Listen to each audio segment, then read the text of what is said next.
नमस्कार। आज चाहिँ हामी के सिक्छौँ भने चाहिँ कम्प्युटरलाई एसेम्बल गर्न सिक्छौँ है। त्यसको लागि चाहिँ हामीसँग आइसकेको छ एउटा बोर्ड आइसकेको छ। हेर्नुहोस् 110 को मदरबोर्ड हो अनि हाम्रो i5 6 जेनको प्रोसेसर आइसकेको छ अनि 128 को एसएसडी आइसकेको छ। 8 GB ऱ्याम हामीलाई DDR4 ऱ्याम आइसकेको छ र अर्को हाम्रो क्याबिनेट आइसकेको छ फ्रन्टेड है त। आज हामीले यसलाई कम्प्लिटली एसेम्बल गर्न चाहिँ सिकौँ है त गाइज।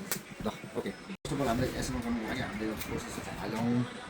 प्रोसेसरको यहाँ ट्याक्क दुईवटा खाँचा हुन्छ, ट्याक्क यसमा राखेर एकचोटि यस्तो गरेर यो लक हुन्छ, लकलाई चाहिँ यसरी मिलाउनुपर्छ। त्यसपछि हामीले यो ऱ्याम पनि हालौँ है। यहाँ ऱ्याममा पनि सेम हुन्छ, यस्तो गरेर ट्याक्क आवाज आउँछ, टक्क लक लगाउँ। अनि हाम्रो यो NVMe SSD छ, सानो SSD, यसलाई चाहिँ यहाँ हालेर तर एउटा स्क्रु लगाउनु पर्ने हुन्छ। स्क्रु चाहिँ सानो बोर्डमै हुन्छ, मैले निकालेको थिएँ, यति गरौँ है। त्यसपछि अनि हामीले यसलाई फ्यान पनि हालौँ। अब यसमा पेस्ट छ, पेस्ट हाल्दैन है, फ्यानमै पेस्ट हाल्छ। तपाईँहरू चाहिँ पेस्टहरू छैन भने हाल्नु होला। यो पनि लक गर्दाखेरि क्याट आवाज आउँछ है। यो फ्यानलाई यसरी लक गर्नुपर्छ, अनि भने हाम्रो हिटसिङ राम्रोसँग बसेन भने तातेर रिस्टार्ट आउने प्रब्लम आउँछ है त। टक्कै यहाँ CPU फ्यान लेखेको हुन्छ, त्यसमा हाल्ने। यहाँ दुईवटा सिस्टम फ्यान र CPU फ्यान हुन्छ। हामीले चाहिँ योमा CPU फ्यानमा चाहिँ हाल्नुपर्छ है यो फ्यानलाई। ल बोर्ड, हाम्रो बोर्डमा के भयो, प्रोसेसर हाल्यौँ, ऱ्याम हाल्यौँ र हामीले SSD हाल्यौँ है। अनि फ्यान पनि हाल्यौँ, गऱ्यौँ कम्प्लिट। अब सिमस ब्याट्री यसमै हुन्छ, मैले चाहिँ निकालेको थिएँ, त्यही भएर सिमस ब्याट्री पनि हाल्नु होला है यसरी। यो भनेपछि हाम्रो बोर्ड एउटा ट्याक्क अब क्याबिनेटमा हाल्नको लागि रेडी भयो है त।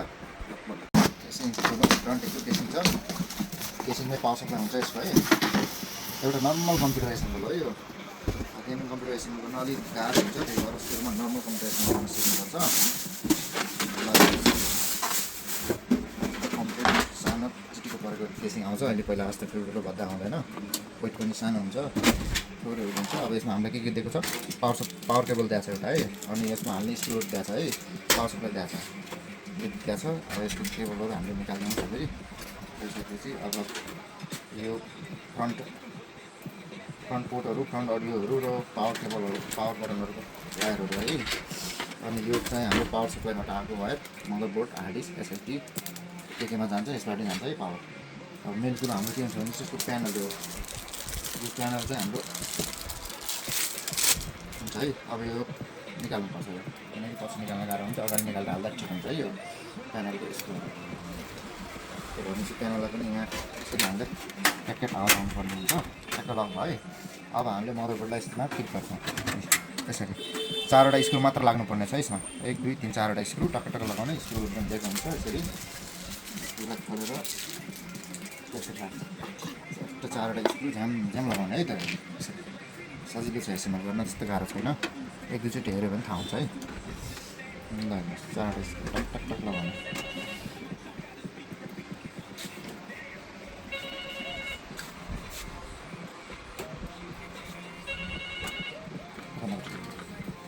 ल अब हाम्रो मेन भनेको यो केबल, अलिकति केबल कसरी हाल्ने के हाल्ने है। यो हाम्रो 24 पिनको केबल हुन्छ, यो डाइरेक्ट मेन मदरबोर्डमा हाल्ने केबल यो है।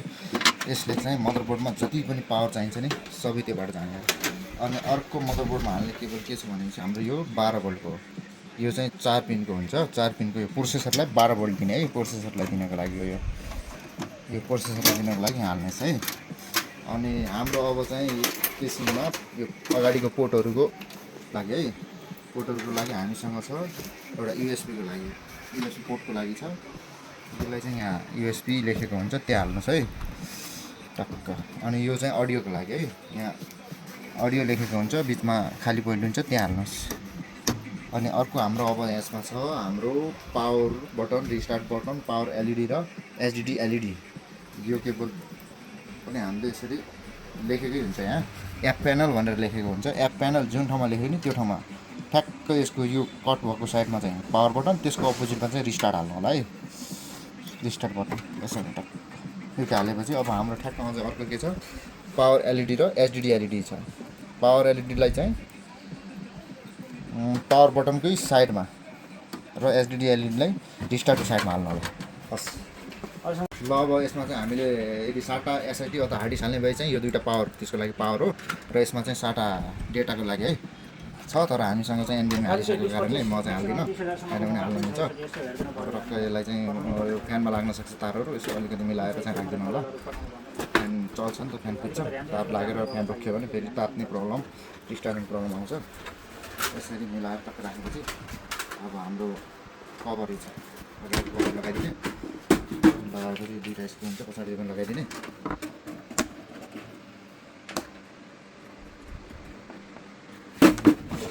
हाम्रो कम्प्लिट एसेम्बल चाहिँ भइसक्यो है त्यो अब हामी फाइनल एसेम्बल गरेर चाहिँ अब हामी डिस्प्ले चेक गर्छौँ विजयको बोल